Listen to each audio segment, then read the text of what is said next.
আসসালামু আলাইকুম রহমতুল্লাহ। সম্মানিত দর্শক, আশা করছি আপনারা আল্লাহ তাআলা অশেষ রহমতে ভালো আছেন এবং সুস্থ আছেন।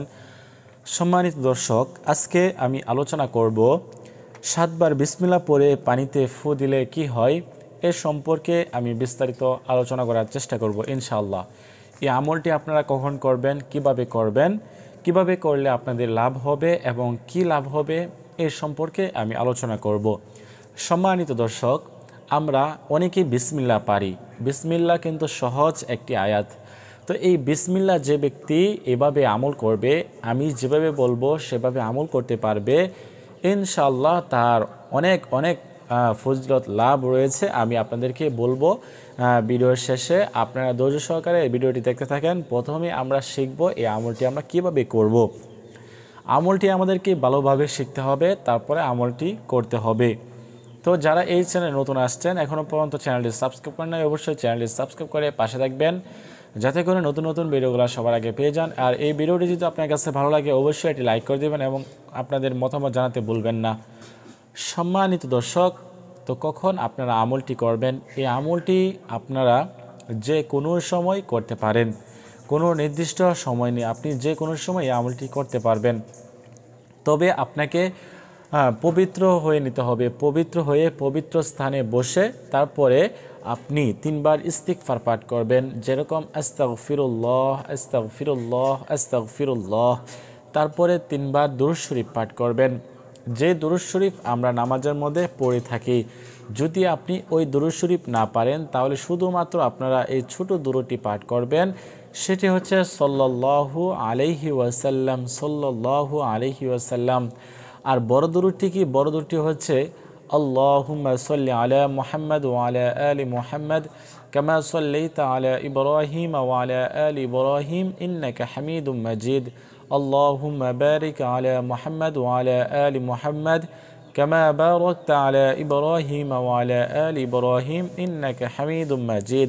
এই দুরূদ শরীফটা আপনারা পাঠ করবেন, 3 বার পাঠ করবেন। পাঠ করা শেষ হয়ে গেলে এই যে বিসমিল্লাহ রয়েছে, এই বিসমিল্লাহ আপনারা 7 বার পাঠ করবেন, যেরকম বিসমিল্লাহির রহমানির রহিম, বিসমিল্লাহির রহমানির রহিম, বিসমিল্লাহির রহমানির রহিম, বিসমিল্লাহির রহমানির রহিম, বিসমিল্লাহির রহমানির রহিম। এরকমভাবে আপনারা 7 বার পাঠ করবেন। পাঠ করা শেষ হয়ে গেলে শেষে আবার 3 বার দুরূদ শরীফ পাঠ করবেন। তো এইভাবে আমলটি করার পরে আপনি কি করবেন? 1 গ্লাস পানি নেবেন, ওই পানির মধ্যে আপনি 3 বার দম করবেন, ফু দিবেন। তো 3 বার দম করার পরে, ফু দেওয়ার পরে ওই পানিটা আপনি নিজে বা কাউকে যদি পান করে দেন, তাহলে কি লাভ হবে? এই যে এভাবে 7 বার বিসমিল্লাহ পড়ে পানিতে ফু দিয়ে খেলে কি লাভ হয়, আসেন আমরা জেনে নেই।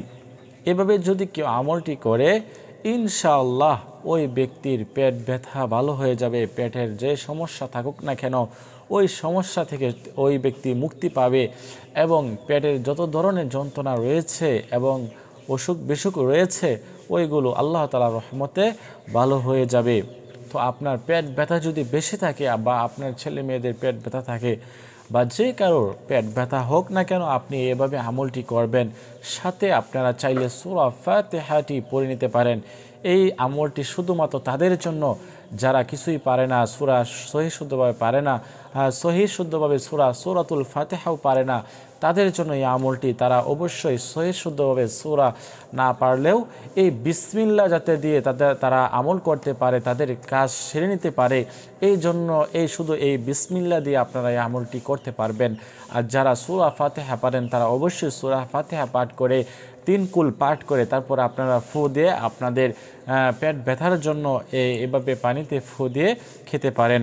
আর যারা সূরা পারেন না, তারা শুধুমাত্র বিসমিল্লাহ এভাবে 7 বার পাঠ করে আপনার পানিতে ফু দিয়ে খেয়ে নেবেন। ইনশাআল্লাহ আপনাদের পেট ব্যথা ভালো হয়ে যাবে, আপনার পেটের সব সমস্যা আল্লাহ তাআলা সমাধান করে দিবেন, ভালো করে দিবেন। তো এইভাবে আমলটি করবেন, ইনশাআল্লাহ কাজে আসবে কোরআনি আমল।